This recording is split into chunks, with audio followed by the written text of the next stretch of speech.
Veterans Day tomorrow, school kids at Central Community Elementary School in Corinth helped to present a very special tribute to those who served. Colin Gallagher takes us inside.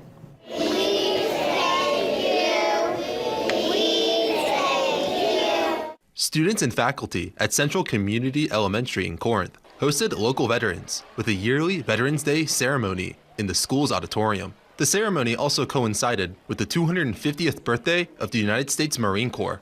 School principal Michael Glynn says the ceremony helps to educate students about the importance of the federal holiday while building bonds with veterans who have served the community. We talk a lot here about building partnerships.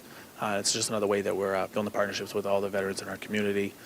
We had them in this morning for some breakfast. It was a way for them just to kind of see each other, some mingle. Students from pre-K to 5th grade were given a chance to be directly involved with the ceremony, performing skits and songs, as well as giving handwritten speeches. Well, I wrote it to say how much we need to think of veterans often and thank them for their service and protecting us. It feels good because they did something for us and we have to pay them back.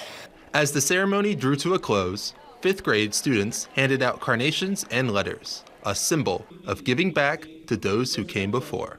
It's really nice to have both my boys come up and give me a carnation, and then to get cards from kids that don't even know who I am, that are thanking me for my service and sacrifice. These kids today at the elementary school put on one heck of a tribute. I was proud to receive the honor from so many young children.